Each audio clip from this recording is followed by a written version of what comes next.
whenever we're all here, all ears. Okay, perfect. Well, thank you everyone for being here. I really, really appreciate you coming today. And so the question was, how did this topic of DEI start at FIDM? And I think FIDM was paying attention when George Floyd was murdered. And they saw how students were responding, and they saw that students were struggling to make sense of all this. And I'm really proud of FIDM because they moved so quickly for an institution and said, we need to create this class where students are unpacking their own biases, that they're getting a historical take on what really happened. They're able to process what's going on. And so Andre has done an amazing job providing a historical framework for the African-American experience in this country from a historical perspective and also from a very personal perspective. And Andre, I want to thank you again. Andre actually came into one of my classes and gave even more information to students, and they were blown away, absolutely blown away. So Monica Carvajal and I created this, and what she did is she did the assignments and I did the outline. So it was a really nice collaboration, and I kept gently reminding her that these are AA students right out of high school. Like, let's make sure there's academic rigor, but I don't want to overwhelm them too with. To me, the most important part was allowing them to process their own perspectives, their own experiences. And so in the class, I'm a facilitator, and they are learning from each other, from discussion. I'll chime in when needed, but it's a very democratic learning process in a way. And it's very, very Socratic in the sense that I try to pose difficult questions and let them unpack it instead of this is what's going on. And does it always work?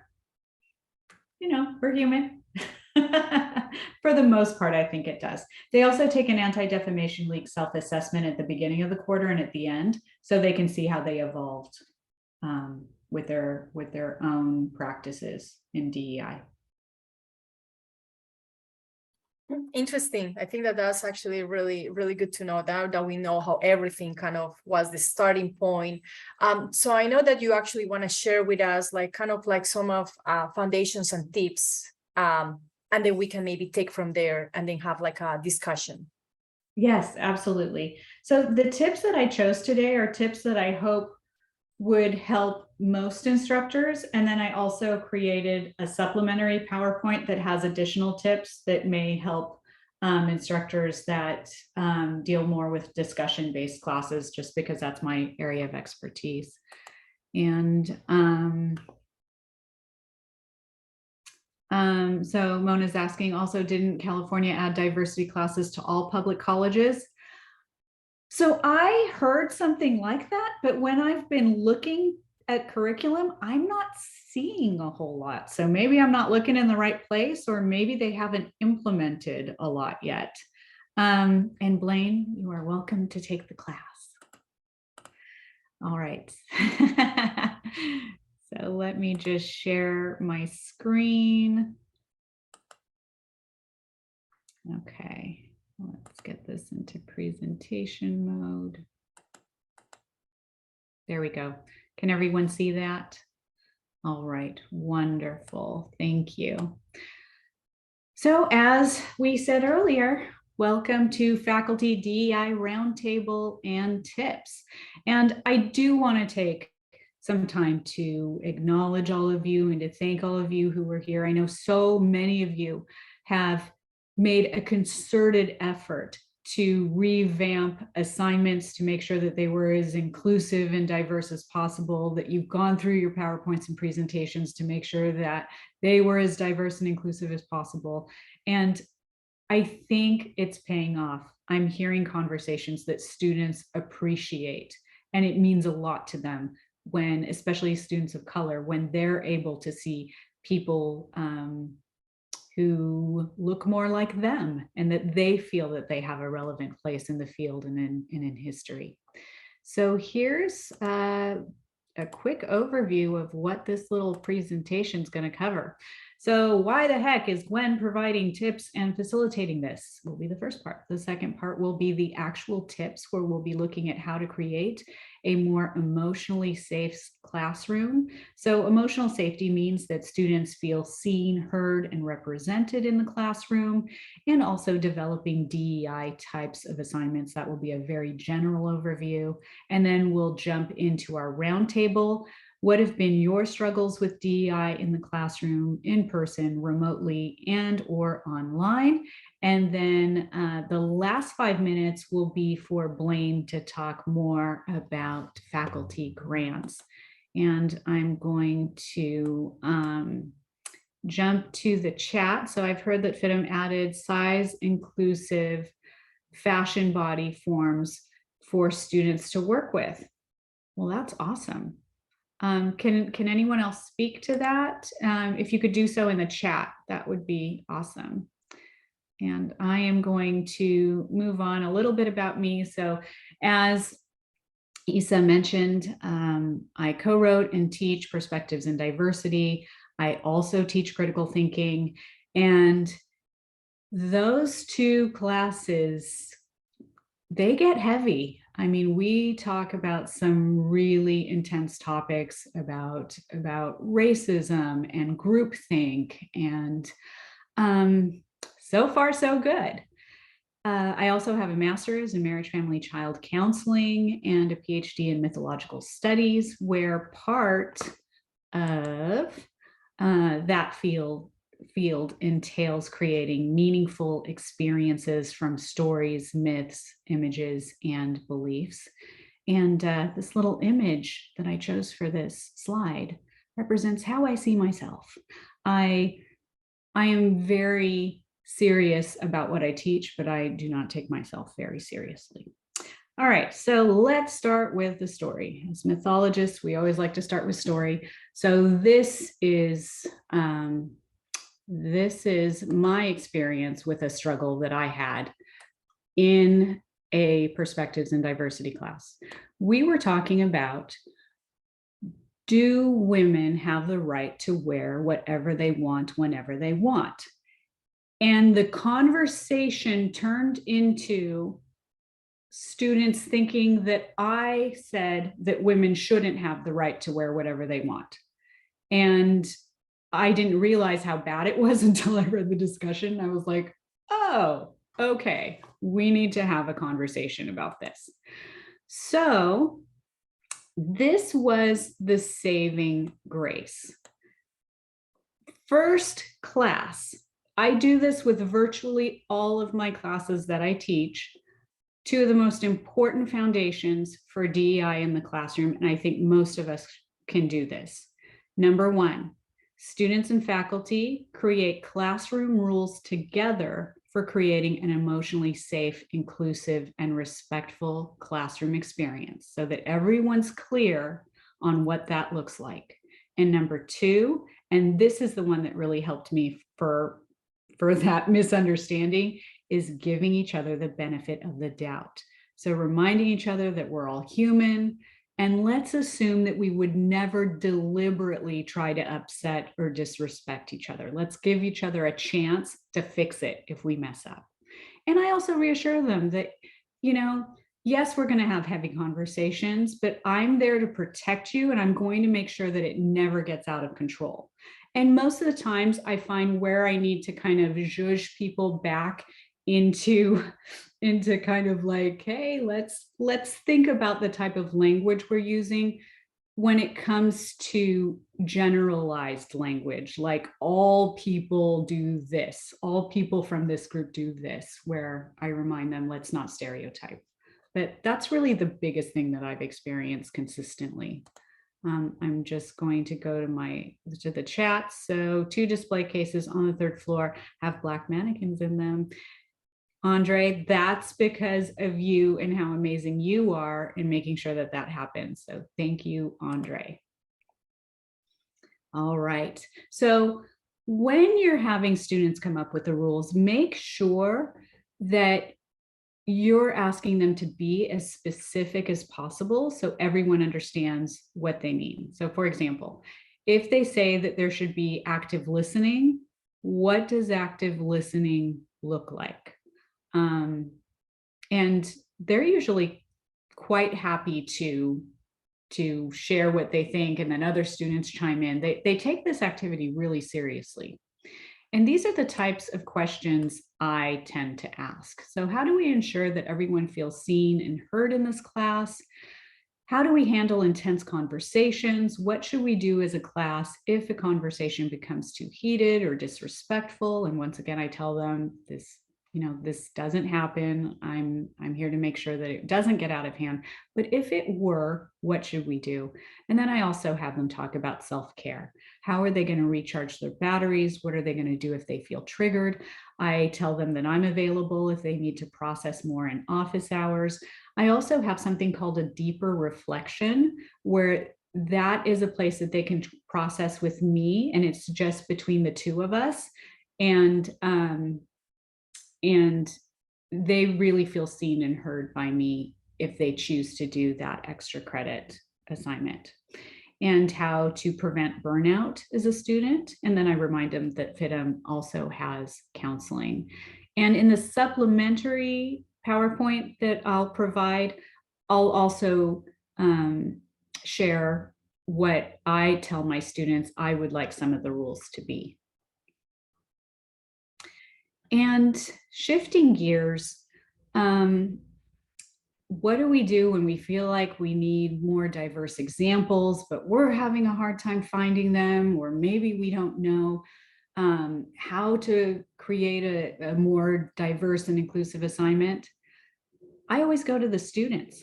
Have students do the work. Before I even introduce an assignment, especially if it's a new one, I'll ask students like, hey, I'm thinking of doing this. What do you think? Let's come up with something together.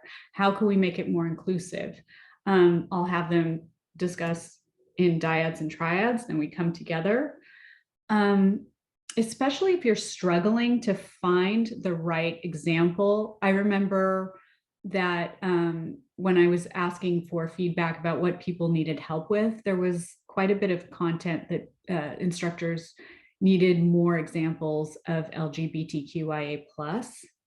And I think that's a great time where you can tell students to find examples of that. And then you create criteria together as a class. Okay, so what would make this person or this company an ideal candidate for this assignment, so that they understand? And as they're creating it, they're also using their critical thinking and analytical skills, and they will have more buy-in for actually doing the assignment because they were part of it, part of creating it. I'm also really honest and as transparent as I can be, where at times I'll tell students like, listen, I'm trying to find examples and I'm finding some, but I'd like more and I need your help. And whatever you provide for me, I'm going to pay it forward with other students. And there is something when students feel like they have a sense of responsibility to other students learning from them.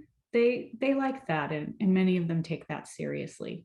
And you can even assign these types of things as extra credit. Just provide an example of a designer from the Native American community who you feel is doing stellar work, and explain why. And I said this on another DEI presentation that I did, but I think it's important to mention again that you don't need to be a DEI expert. You just need to become a facilitator during that time. So facilitating looks like this, that if a student shares a very personal experience, especially a student who comes from a group that's been historically marginalized, thanking that student, thank you so much for sharing that experience with us. Also ask other students to raise their hands if they can empathize with what the student went through. Empathy is really important. And even just that quick, like, can anyone relate to what the student just said, gives a sense of community.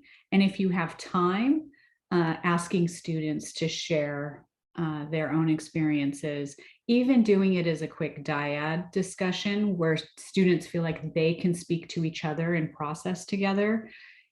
This really does wonders for also just creating a safe space where people can share.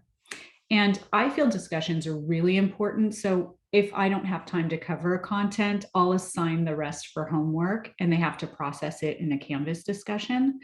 I know not everyone does that in their class, but I just wanted to say that that's how I do it. And I also wanted to share that paraphrasing is also a powerful way to show students that we are listening to them and that we understand the point that they're trying to convey. And sometimes, especially when a student's trying to gather their thoughts, and sorry, I know I'm using like a very general pronoun and just doing that to make it easier and more inclusive, it helps students also be like, oh yes, that's what I was trying to say. And for other students in the class, it also helps that them hear what the student was trying to say. It helps everyone. And talk about the elephant in the room in a lighthearted way.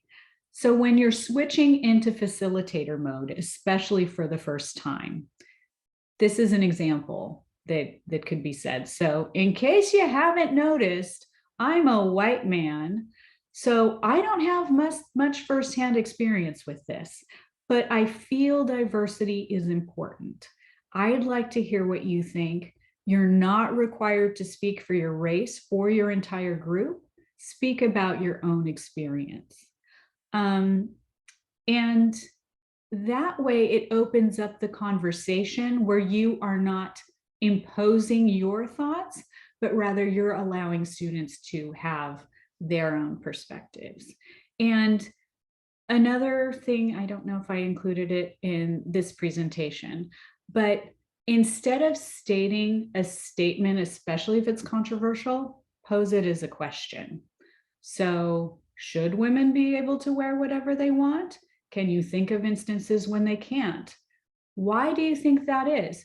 Do men and women have equal rights when it comes to being able to wear whatever they want? And so that way you're letting students think critically instead of telling them what you think. And once again, more tips are in the supplemental tips that will be uploaded along with this presentation if you want to go through more of those. And now it's time for what we've all been waiting for, the roundtable topic. What have been your struggles with DEI in the classroom, in person, remotely, and or online? And I just want to go to the chat before we go there. So Blaine says, including gay examples is usually a revelation that many artists and designers were what we call gay and had some sex relationships. I struggle with imagery that deals with sexuality because it includes nudity and sometimes even pornographic imagery. So there's fear of inappropriate imagery that is fueled by harsher rating systems applied to gay content in media outlets. Thanks for sharing that, Blaine. So I'm going to stop share and come back to you. So should that be our first topic we talk about? Blaine, would you want us to talk about that? Sure, yeah, if people are interested. I teach a figure drawing class, so it's easy for me to do things like hire Black models, right? And get more, Latina models and Asians and people like that into the conversation, or to talk to them about people that maybe don't fit the fashion figure. We talk about stretching and elongating and all that kind of thing. It's been difficult for me also because I am gay and I don't want to be seen as promoting my own agenda. But I want to talk about, Alan Turing and Michelangelo. And so for me, there's just this mention as we go along that, these people are important to me because I have an extra association to them. Or, maybe I was drawn, or I was happy to discover that this artist had also not only great imagery and a lot of success or really great design, value, composition, color, texture, whatever, but that also that they had it, that there was a personal connection or something like that. And that's usually how I talk about it. But I'll tell you honestly that, I'm a dinosaur, so I'm still uncomfortable with coming out every week or every quarter to my students. And it's almost, well, yeah, I don't know. Black issues are difficult. And I mean, I misgendered a student the other day and it lives with me. It's really difficult. So I don't know, there's so much to talk about. I'm sure everyone has examples. Mm-hmm. So when you say you misgendered a student, you use the wrong pronoun? Yeah. Okay. I said she or her work or something to a young student who identifies as male. Okay. Okay. How many of us have misgendered a student by using the wrong pronoun? Yeah. Yeah, I have. And with that, I simply, once again, but giving people the benefit of the doubt, I tell students I would never disrespect you, and I'm sorry if that happened, and let me use the correct pronoun now. Yeah. He was really generous about it and very kind when I apologized. Do you think I should have done that in front of the entire class? I went over later and spoke to him personally. I think for students, they don't want awkwardness. So Yeah. it's probably better just to do it personally and organically, just like, Cool. ooh, I'm so sorry. Yeah. So back to what you were talking about, what would be most helpful for you, Blaine? Do you want feedback from colleagues? Sure. Yeah. If we want to talk about gay issues, it might be good for me to understand from an outside view. So I'm constantly trying to understand, like young people nowadays, they're bringing, for instance, they draw from photographs. They bring me softcore porn. They show up in class with pictures that back in 1984, when I was in college, would be gay, stuff that you couldn't get in Utah, right? So it's not necessarily pornographic, but it's, a male photograph from behind at the time was inappropriate and very gay. So they bring me those pictures that I feel have some sort of nuance to it, and I'm honestly a little bit uncomfortable, but they are exposed to so much more. They're so much more comfortable with it. I feel like even straight people at this point are a little more comfortable. And I think that's about my own work, I think, in the classroom, of understanding what's appropriate and what's not appropriate. But I'm super careful in that. So I don't know, maybe there's some outside conversations about, for instance, a painting like Paul Cadmus's YMCA, right? The locker room painting.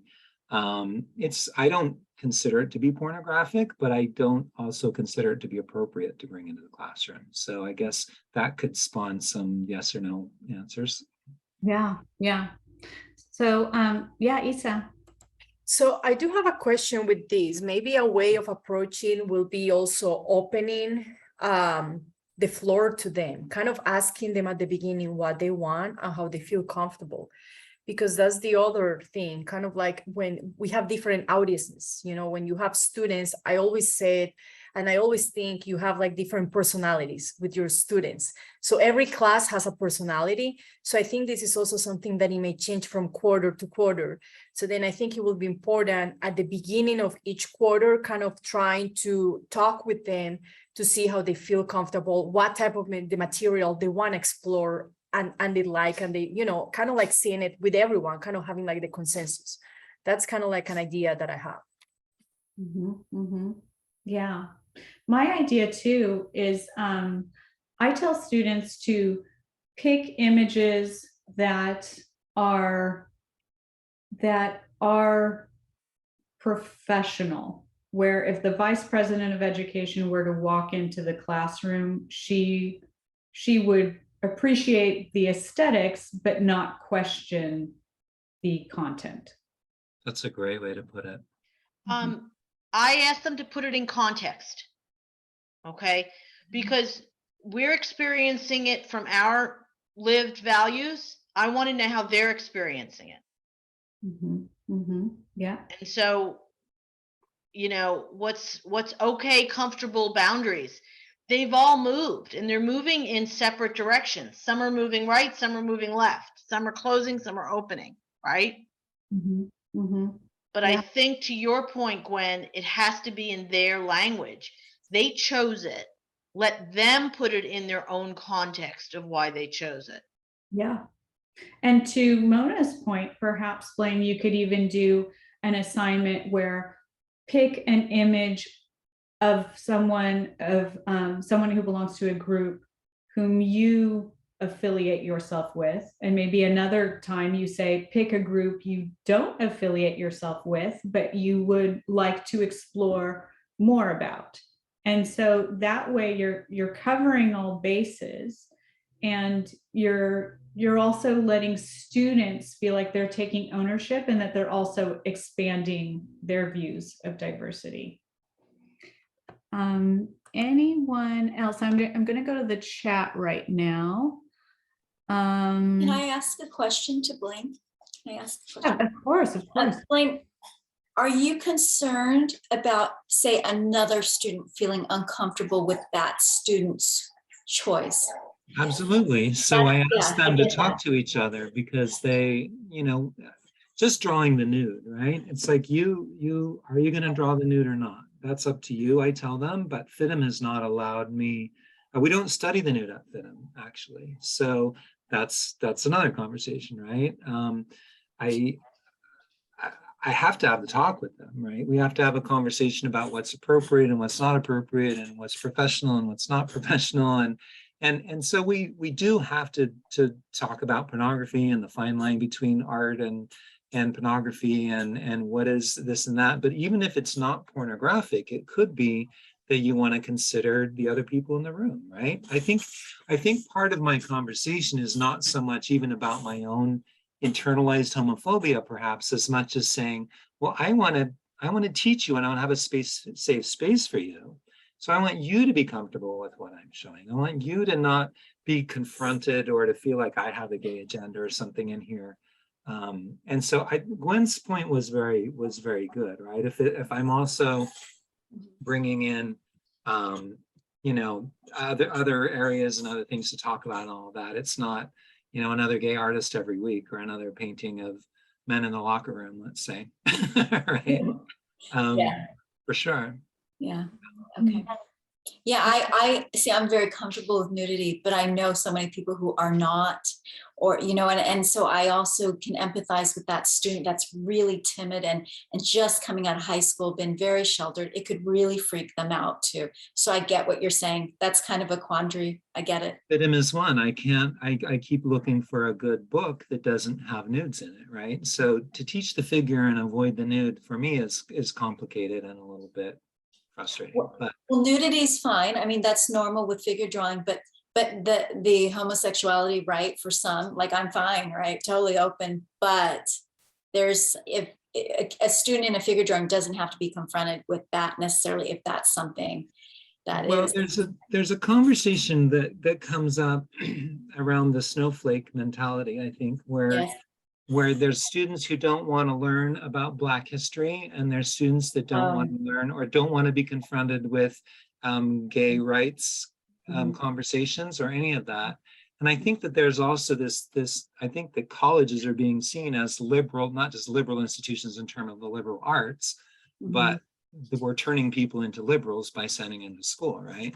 So I think there's a big something to be talked about around there and to be resolved as well as we go into these things, because I am a flaming liberal, and I feel like sometimes I really am doing what Gwen. So I appreciate when Gwen says everyone thought that I thought that they couldn't wear what they want. I'm sure students come out of my classes thinking that girls shouldn't be wearing mini skirts either, but sometimes I'm being devil's advocate. Sometimes I'm going to go in there and I'm going to talk about Christianity or support abortion rights or or not to have abortion rights. I can argue either side of abortion, right? I'm pro-life and I'm pro-choice. So I try to make that clear, but I'm sure there's times when I come across as, this Democratic supporter that wants y'all to vote with me. So I'm not going to say that. I'm not going to say I'm sure that I come across like that. I'm always sort of trying to be aware that I'm not coming across like that, and that I'm allowing. But I think it's difficult. I think that's why we're having so many conversations, right? Yeah, I think it's important that we be honest with, who we are. I will tell people like, yes, I'm a Berkeley liberal. I live in Berkeley, and these are my values, and and I tell them where I've gotten those values from. And they appreciate my honesty, and and I always say, when I grade papers, you could argue which either side. I want a good argument. And I think if I were to try to hide my opinions, I would be then dishonest with them. And but I allow people to have all of their opinions and bring them in, and to think about how they were raised and what values they have been given. And they're at the age where they are creating values of their own, and and that's a good thing for them to bring in. And I have pictures. I actually have advertisements that look like pornography from the 90s, which was very popular back then. And, they're going to be confronting this in their jobs all the time. So to discuss what is eroticism, what is pornography, what is, it helps them create their values and how they want to depict the body, since, much of our profession is, how is the body going to be depicted? We can't get around that. We have to ask. It's extremely political. It's extremely about, personal choice. For, years, most of our society, there hasn't been even the personal choice how to wear clothes or what clothes you could wear. So they're creating new imagery of the body, and, give them the power to make those decisions, to help them know what has been done historically, what is being done now. And, I think we have a wonderfully creative new generation. I'm so excited about Generation Y. And they're, I try to create the place where people of all different backgrounds can have a serious conversation about an issue. So anyway, thank you. I try and tell them too that they can argue for or against anything, like you say, and it's just like, if I don't like the color pink, right? It's like, if an interior designer is designing for Paris Hilton, she should be able to make something that I could give an A grade to, even if I don't like pink, right? So that's kind of how I talk about. I think we have to remember we're in a really difficult time in education. College was always when students came out of their family environment, their family community, their school community, and were exposed to new ideas, new people different than themselves. And again, that's part of why going away to college is so awesome, right? But it's also why it's challenging, and we have to take responsibility in how we handle that process. And of course, the politics around that process has just gotten so hot, right? But college is where they leave what their values, they're raised, and they get thrown in a room with different people. And it's been that for a long time. The issues may change, but it's been that for a long time. And I think sometimes we just have to embrace that, help them through it, but embrace that. It's sort of an anti-Facebook thing, though. You know how they're all like divorcing their friends or their parents, or defriending their people who don't anybody post anything, about abortion or anything negative about my beliefs, or I'll defriend you. It's right. Mona, are you able to teach them to talk with somebody who disagrees with them? Well, and I mean, I don't do it through art, but I do it through business issues and trends. And Pat and Andre are here. I have a hard time teaching traditional target market segments now because I don't know if I think we're talking about something that feels old and dated if that's how we're describing ourselves. Okay. I teach global marketing and it's introducing them to new cultures and new ideas. Okay. But it's all about it's ideas and not images as much, but it's still introducing them to something they have not, that is new to them, that it may be different than what they were raised on. Mm-hmm. And so and college has always been that. It's when you introduce a book that they didn't read in high school, that they never would have seen in their high school. Mm-hmm. And Blaine, I tell students, I give them an example that when everything's comfortable, we have no reason to grow, that we grow the most when we're uncomfortable. But I want them to be stretched, but not so uncomfortable that they stop learning. So I tell them that they are adults and they need to do what they need to do to take care of themselves. So I give students permission that if something's uncomfortable, or if I feel that I can give a trigger warning about something, and I tell students, if you are uncomfortable, you have permission to go into your phone and check out while we're doing whatever we're talking about. And then you can come back when you're ready. And there is no judgment and there's no shame in that. And also when it comes to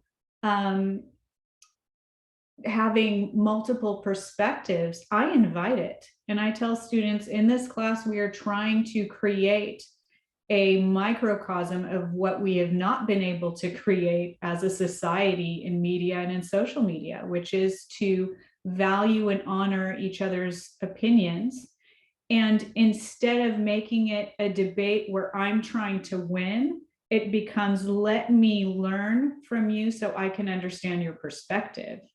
And then it becomes a much gentler place to have a meaningful conversation where they are looking to understand instead of challenge and resist. Yeah.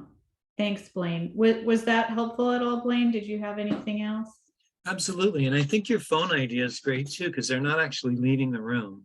It's like you're not telling them they can leave the conversation or go outside or something. It's almost like you've still got them there, but they can look away for a minute. It's still going to get a little bit in sideways, I believe. So I think that's a great idea.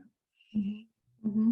Yeah, thank you. Did anyone else get some help from Blaine's topic? Was that helpful to anybody else? Yeah. Okay. Good. So I'm reading the chat, and Mona, you just told us about your target markets, how they don't seem relevant today. Sharon, I appreciate you sharing what you were talking about, imagery, and then Joni, that some students didn't know, or so the first thing they say is, I heard she was a Nazi about Coco Chanel. Yeah, and you have to be careful not to be seen as being judgmental against sex workers. Yeah, so we do have to check our own biases. And, with students, I tell them, listen, I'm a human being, and by nature, I'm wired to be inclusive and diverse. So I take issue with tribalism, and I take issues with institutions that aren't diverse. Now, if you feel that I'm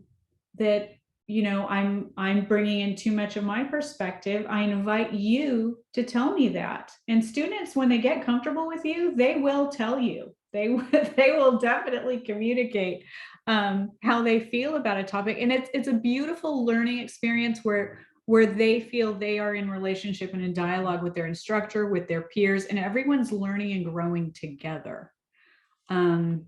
This generation likes to feel that they also have something to teach their instructor, because they don't have I shouldn't say all of them. Some of them don't have a sense of hierarchy where they see authority figures the way that many of us in our generation were taught. So to them, it's like we're peers who have more experience in a topic. And I think it's going to be interesting to see how we evolve as instructors in being more flexible in our own teaching styles. Because to me, the bottom line is I need to make sure that I am teaching them, the class is about them, and I'm the one who needs to adapt. But I know that for some people, that's not always how people see it. I do want to try to take another topic. Yeah, you're right, Joni. People aren't always happy with there's always something. Great point. Gwen, they argue with facts, okay? And that's where, right? Okay, so I will state a fact, and I got in trouble and complained about. I stated a fact about what Kentucky Fried Chicken serves in Malaysia, Indonesia, and China. It was a fact. And then I was told I was being negative to these people, and I didn't. Again, that combativeness is hard for me because I want to use examples that demonstrate the learning. That is incredibly hard because, and even though you can slow it down and say, okay, so how do you feel about that? But this is where this came from. You have to totally slow everything down and take time. I was basically cautioned to not use any facts that might create discomfort. And that I have a problem with. Yeah, that's my thought was too, like, okay, I can playfully say, fine, what do you have to teach me? What do you want to give me in this? But then I look at Joni's comment about, Catholics and Christians and things like that. And it just brings Mona's point really right home. Mm-hmm. Like, I don't want to turn the floor over to someone or ask someone, what do you have to teach me, if they want to go into conspiracy theories on something. It's just not worth the time of the class, I believe. Mm-hmm. Mm-hmm. Mona, Unless can I ask you a question? What was the resolution? How did you deal with that situation? Like, I would like to understand a little bit with that challenge, how you just. So first of all, Isabel, I will tell you that situation happened when we had that one quarter of being half on campus and half on Zoom. And when they're in the room, I believe I get a better read on them and handle it better than I do, when they're remote. Number one, let me say that. Secondly, it didn't resolve quickly because I got a little group of people, by the way, not the Asian students, who decided to all quarter look for things that I said inappropriately. And it was 2 students. I know who they were. Okay. But I have found that when they were all together on remote, I do a better job of judging the temperature of the remote. When they're all in the room, we do a great job. We really do. It is easier to judge the feeling. But this split, I struggled with. I could not teach that way. I never want to teach that way. So I don't know who to look at. I was in my own head. What am I doing? What computer am I clicking on? Right? It's a different discussion. And to be honest, it's not a surprise to anyone. FIDM doesn't want controversy. They don't want a student to complain. We have a generation of students who think it's fun they can complain about us. We're an Amazon store, right? And so I got given some support, meaning I know you didn't mean to do anything, just don't do it again. And that was it. But it was teaching facts, like Joni said. And it is a tough time for all of us, regardless of what we're starting to talk in the room. We could all be there. I was teaching international global marketing, anything we're doing. We could all be there in that moment. And again, I do find that, Isabel, I am going to say that much harder to read the room when they were in two places. Always easier to read the room when they're in person, even though I like remote. I totally hear you. And then something that I wanted to add to your point, I think we also need to understand that, as you mentioned, we're dealing with challenging situations. So right now it's also not being too harsh on ourselves. We're also like in a process of learning, you know, everything is evolving. So I think trying to be open about it and trying to observe how things are, even like not judging them, but also judging us and being really open about it. I think also students, they have the sense how you feel about a topic, and they can sense you if you're uncomfortable or not. So I think that's also like another way, kind of allowing ourselves to say, we're here, we're open, you know, we're just in a process. And something that Blaine said was kind of trying to say how you feel about it, what would be a good way of solving this. But I totally hear you, Mona. Is challenging, you know. It's not the same thing when you are dealing with different type of online, in person.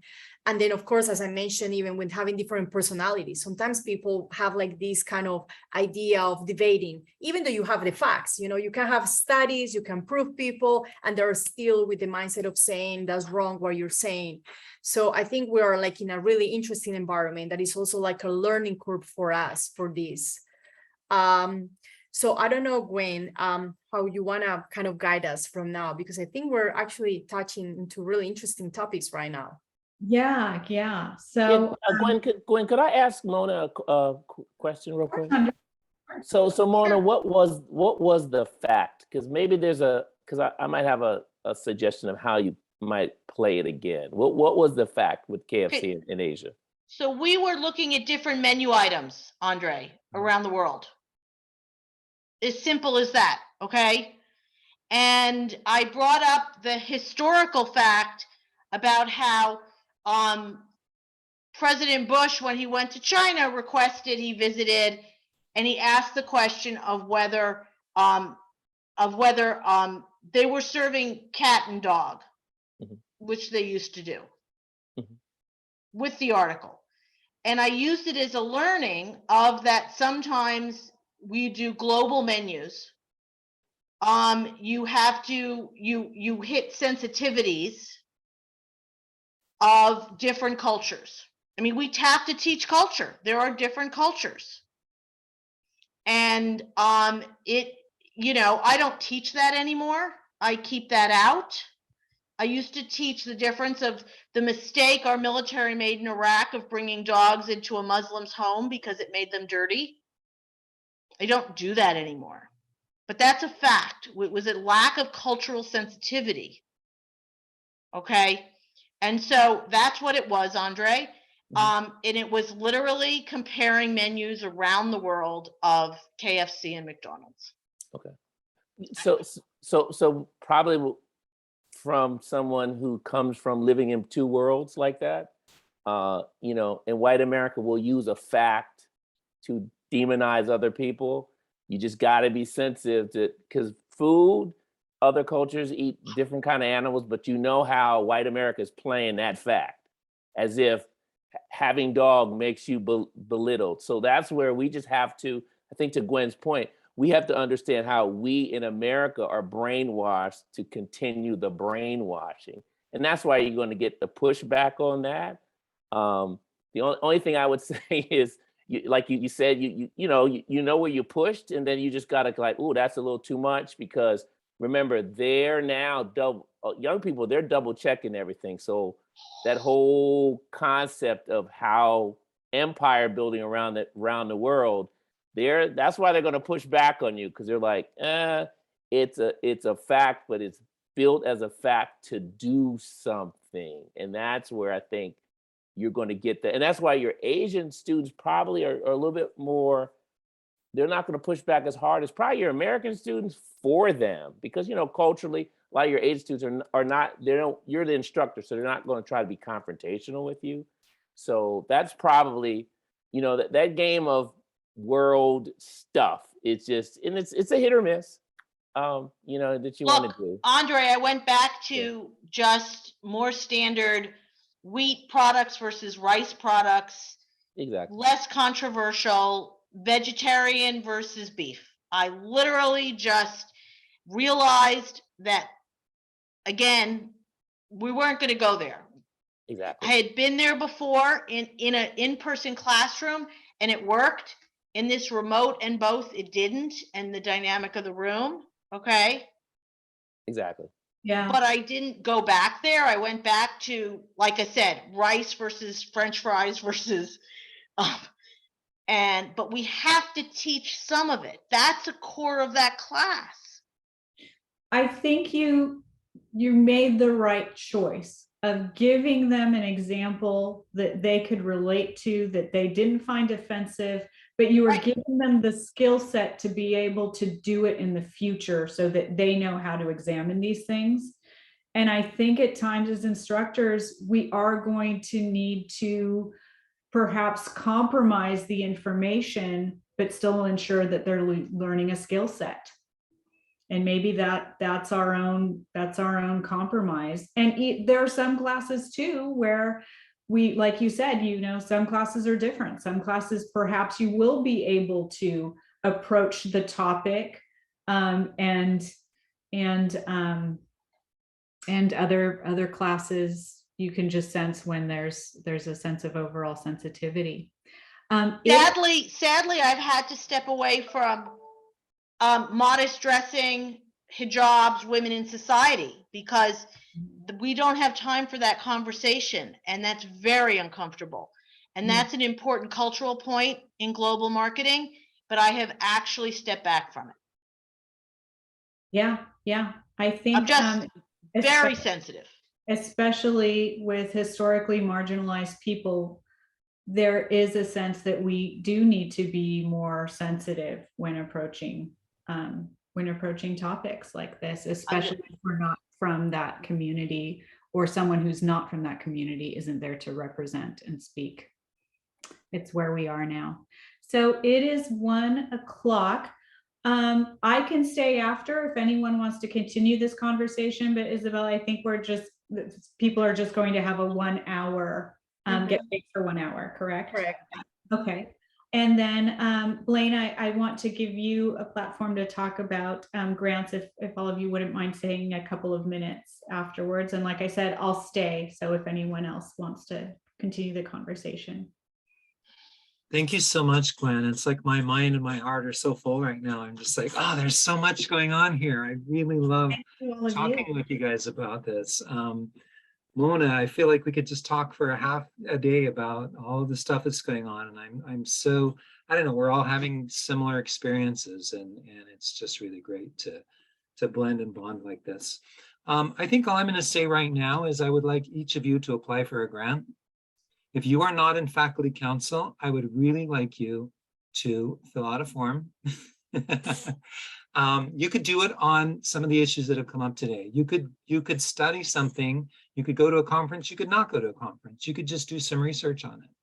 You could, if you wanted to contact Gwen, I'm gonna say this without even asking Gwen, but I'll bet you Gwen has some great ideas that might help you, guide you into what you might talk about or look at or want to do. There's all kinds of research. There's all kinds of things you can look into. Please apply. You can find in the faculty. If you can't find what you need, please contact me. And if you absolutely for sure are not going to do it, then please ask your friends to do it. Support your friends in doing it. Or ask me about being on the committee that chooses who receives grants, because I would like a few people that are not in faculty council to be part of the group that decides who will receive the money. Okay, we have a lot of money. We want a lot of applications. Apply and encourage your friends to do so as well. Thank you, Blaine. And also, if people don't have time to stay or they want to continue this conversation, Andre and I are part of the DEI committee as part of faculty council. And I haven't spoken to Andre about this, but Andre, are you down if people want to come to us and continue the conversation? Okay, so please let us know. We can probably even find time where you can come to one of our committee meetings, and we can continue the conversation, because I think it's important. So like I said, I'm here if anyone else wants to keep talking for a couple of minutes. And otherwise, thank you, all of you. Really, really appreciate the discussion, the questions, the chat, and everyone being so open. Thank you, Gwen. Thank you so much. And then I added in the chat the application for the grant, so you can actually, guys, check it out. Take the time, but also we're going to have an upcoming professional development where we're going to be allocating some time for you to sit down and start even thinking about what ideas can we work to apply for this grant and collect this money. Remember, this is going to be really helpful for you, for FIDM community, and then you're going to get money actually to improve your skills. So I think this is a great opportunity that you can actually apply. You can do it with someone else. You don't have to do it on your own. You can actually create a, like a team where you can actually tap in and then make something happen, something that you always thought about. There are great ideas out there. We can actually also help you polishing those ideas. So if you come into our professional development on day 18, we can talk more about it. We're going to be uploading this recording so that you can have access to this. Gwen is going to be sending us the presentation, so you're going to have access to that. She's going to be sharing with us also some tips. And I think that a good way of ending this is that this is a never-ending conversation. This is a conversation that always diverts and creates more and more branches. And that's the beauty of this. So then because of things are like this, that complex, we need to be really open that things are always evolving. So we have to evolve as well. So I really appreciate your time. Gwen is going to stay. Andre is going to stay as well. I'm also going to stay if anyone wants to talk a little bit more. And have a great weekend, guys. Thank you so much. Thank you.